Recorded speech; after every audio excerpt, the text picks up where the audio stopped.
Good morning friends and students. समाजशास्त्र की कक्षा में आज आपके साथ मैं बात करूंगा ग्रामीण संरचना। ग्रामीण संरचना भारत की एक गांव जो है भारत की आत्मा है। लोग कहते हैं भारत की आत्मा। अगर भारत को समझना है, भारतीय समाज को समझना है तो हमें गांव को समझना पड़ेगा। इसी के साथ में गांव के साथ साथ एक और वर्ड जो है, एक अवधारणा बहुत प्रसिद्ध है, ग्रामीण नगरी शासक, रूरल अर्बन कॉन्टिनम। जैसे जैसे गांव के साथ साथ औद्योगिकरण हुआ तो गांव के लोगों का नगरों की ओर पलायन हुआ। तो आज स्थिति ये हो गई है कि कोई नगर या कोई शहर की सीमा खत्म कहाँ होती है और गांव की सीमा प्रारंभ कहाँ से, इसका अंदाजा, इसकी जानकारी हमको लगाना आसान नहीं है। आज कहीं भी अगर आप निकलते हैं यात्रा पे तो शहर और गांव के बीच में दूरी या गांव और शहर के बीच में आप पहचान नहीं कर सकते। बिल्कुल लगे हुए, गांव भी नगर जैसे लग रहे हैं और नगर भी गांव जैसे लग रहे हैं। पहले बेसिक पहचान गांव की होती थी। गांव में लोगों की आजीविका जो है वो प्रकृति से जुड़े रहते थे। आजीविका का मूल साधन गांव के लोगों का खेती और कृषि से जुड़े हुए कार्य थे। आज आप देखेंगे नगर जिसमें उद्योग धंधे थे, आज नगर के लोग भी खेती कर रहे हैं। नगर में भी बड़े बड़े फार्म हाउस हैं, लोगों ने अपने खेती रखे हैं, घरों में वो बागवानी करते हैं, प्रकृति को उनने अपने घर में कर लिया, किचन गार्डन, ये सारी चीज। तो नगर और गांव में बहुत सी सिमिलरिटीज होती जा रही हैं। आज नगर और गांव एक होते जा रहे हैं, आज अलग नहीं है। आज अपन सबसे पहले देखते हैं गांव क्या है। गांव का प्रारंभ तब हुआ जब मनुष्य खानाबदोशी या घुमंतु अवस्था में था, घूमता फिरता रहता था। खानाबदोशी अपने जीवन की आवश्यकताओं के लिए, मौलिक आवश्यकताएं के लिए, अपनी भूख मिटाने के लिए वो एक स्थान से दूसरे स्थान को आता जाता रहता। इसी क्रम में, खानाबदोशी क्रम में, मनुष्य ने जीवन को कि अपने जीवन की आवश्यकताओं की पूर्ति के लिए उसने कुछ परिवार के समूह के साथ मिलकर एक स्थान पे अपना निवास किया। एक स्थान पे मनुष्य रहने लगा, एक स्थान पे उसने अपने आप को निवास के रूप में लिया। तो वहां से कहा जाता है कि गांव का बसना या बसाहट जो है वहां से शुरुआत हुई। किसी भी गांव की जब हमारे मन में बात आती है तो गांव की बात होती तो उसमें तीन चीजें बहुत स्पष्ट है। एक, भौगोलिक क्षेत्र जो कि सीमित होता है, जनसंख्या सीमित होती है, लिमिटेड है, वहां पे जनसंख्या का घनत्व ज्यादा नहीं मिलेगा। दूसरी चीज, हर घर की जीविका का साधन जो है खेती और कृषि होता है।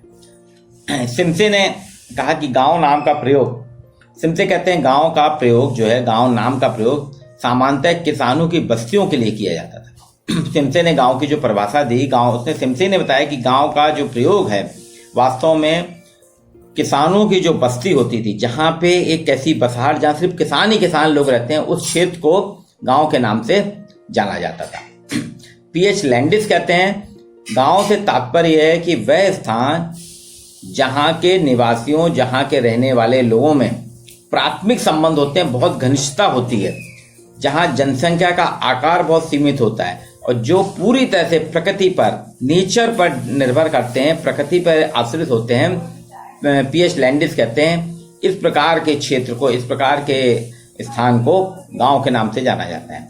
सैंडरसन ने कहा एक ग्रामीण समुदाय का निर्माण, सैंडर्स कहते हैं कि एक ग्रामीण समुदाय का निर्माण किसी स्थानीय क्षेत्र में, एक स्थानीय लोकल एरियाज में लोगों की अंतःक्रिया उनकी संस्थाओं के माध्यम से होता है।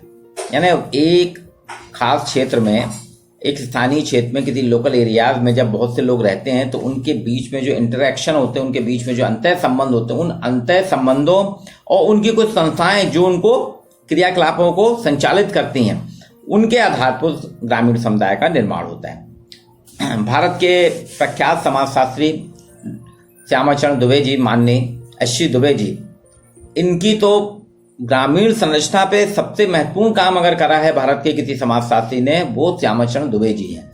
मध्य प्रदेश के लोगों के लिए काफी गर्व है कि मध्य प्रदेश के श्यामाचरण दुबे जी, जिनका नाम आज पूरे वर्ल्ड में जाना जाता है, भारतीय ग्राम, उनकी एक किताब है इंडियन विलेजेस।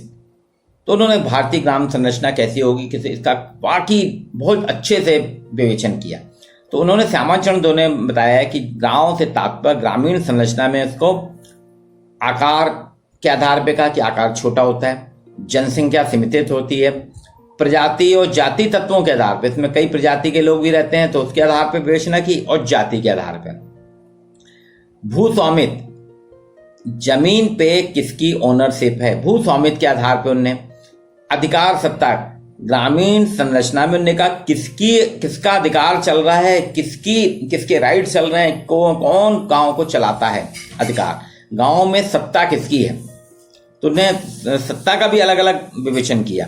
दूसरे समुदायों से एक समुदाय किस तरह से पृथक है, इसके आधार पर विवेचना की। और स्थानीय परंपरा, हर गांव में उसकी इतनी अपनी परंपराएं होती हैं जिसके आधार पर वो गांव जाना जाता है। जैसे उत्तर भारत के गांवों की परंपरा कुछ और है, दक्षिण भारत के गांव में आप जाएंगे वहां की परंपरा आपको कुछ और मिलेगी। तो परंपरा के आधार पे, स्थानीय परंपराओं के आधार पे उसने अलग, इसलिए श्यामाचरण दुबे जी कहते हैं कि आप देखिए एक गांव में परंपरा के तरीके कुछ और मिलेंगे, दूसरे गांव में परंपरा के तरीके कुछ और मिलेंगे। तो ये अलग अलग रहते हैं, इसलिए पर एक गांव जो रहता है उस पूरे गांव में एक ही परंपरा चलती है। अब जनसंख्या के आधार पे जो गांव का विश्लेषण हुआ है, विवेचन हुआ है, जनसंख्या के आधार पे क्या है, 500 तक की जनसंख्या वाला गांव, फिर 500 से 1000 की जनसंख्या वाला गांव, 5000 तक की, ऐसे अलग अलग। तो यहाँ पे कुछ शब्दावली का प्रयोग करते हैं। जो सबसे कम आबादी वाला क्षेत्र होता है उसको कुछ जगह खेड़ा कहते हैं, कुछ जगह पुरवा कहते हैं। गांव में गांव ना कह के उनको खेड़ा, पुरवा, हैमलेट के आधार पे कहा जाता है। स्मिथ ने कहा, उसने बताया था कि खेड़ा पुरवा के आधार पे। साउथ इंडिया में अगर अपन जाते हैं तो गुम्पू कहते हैं, मजरा कहते हैं। आज भारत में उत्तर से लेके दक्षिण और पूर्व से लेके पश्चिम तक भारत जो है ग्रामीण जनसंख्या का बाहुल्य है। यहाँ की 68% आबादी, 68% आबादी ग्रामीण जनसंख्या है। और भारत में 6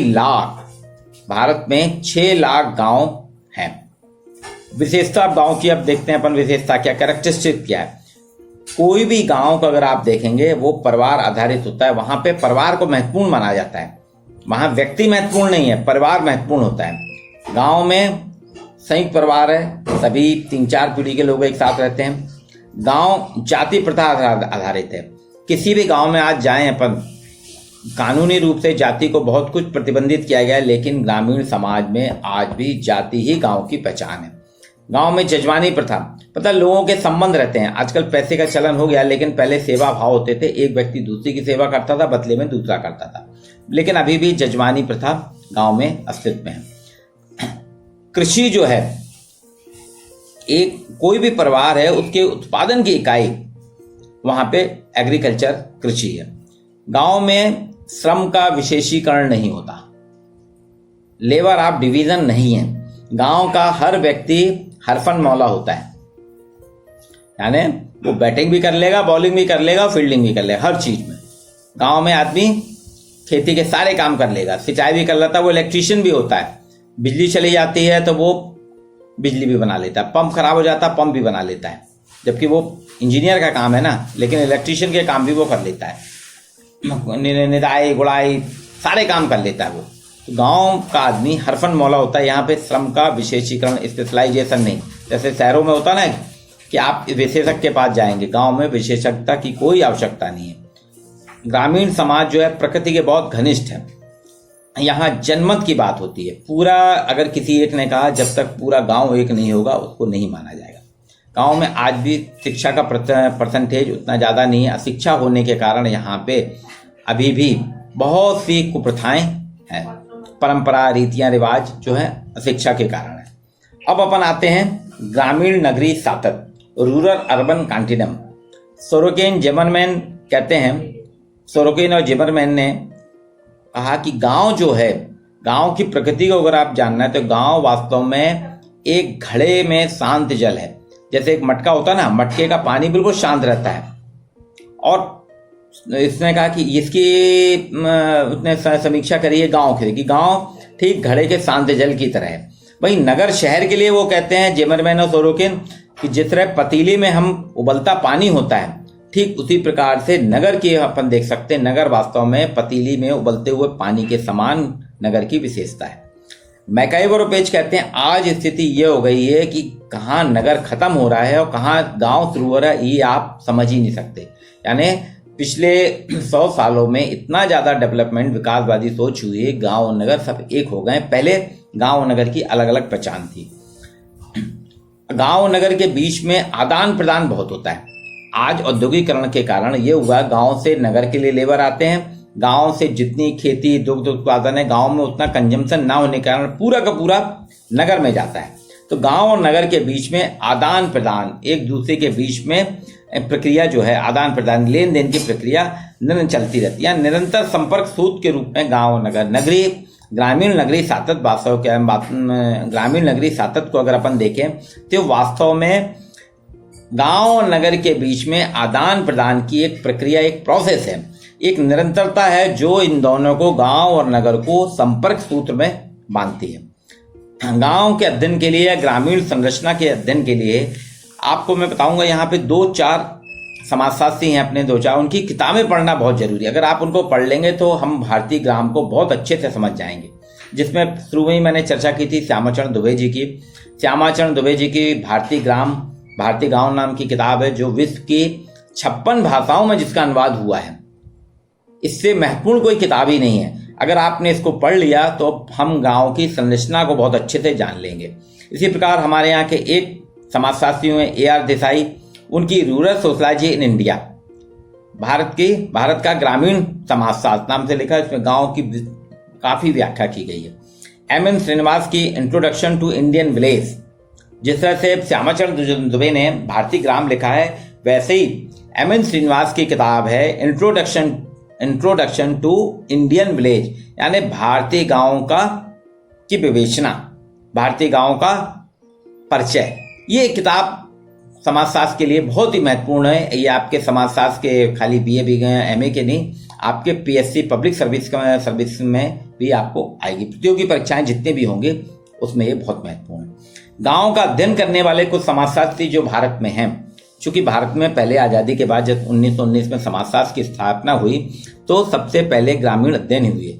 इसमें SC Dubey, Bijraj Chauhan, MN Srinivas, Robert Redfield, McKim Marriott, Yogendra Singh, RP Desai, Andre Beteille और भुवेल, इन्होंने गांव का, भारत के कई गांवों का अध्ययन किया और अलग अलग प्रकार से विवेचनाएं की। जैसे बिजराज चौहान ने डोमिनेंट कास्ट की बात की, आंद्रे बेताई ने कास्ट और आपके ऑक्यूपेशन के रिलेशन बताए, श्रीनिवास ने गांव का संस्कृतिकरण के आधार पर गांव की विवेचना की।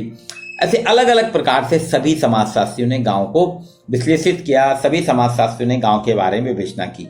तो भारत चूंकि गांव का देश है, भारत की 68% आबादी गांव में रहती है। हम सब कहीं ना कहीं, हमारी एक ना एक पीढ़ी, हमारे पूर्वज गांव से ही जुड़े हैं। हम गांव की अवहेलना नहीं कर सकते। गांव का अध्ययन या गांव की विशेषता, गांव की रचना हमें जानना बहुत जरूरी है। और उसी में आप देख रहे हैं कि शहर जो हो गए तो गांव और नगर जो है एक नगरीय सातत्य बन गया है, एक लिंक बन गया है, एक संपर्क सूत्र हो गया है। ये कहलाता है ग्रामीण नगरीय सातत्य। आज के लिए छात्रों इतना ही। कल फिर अपन कुछ और विषय पे चर्चा करेंगे।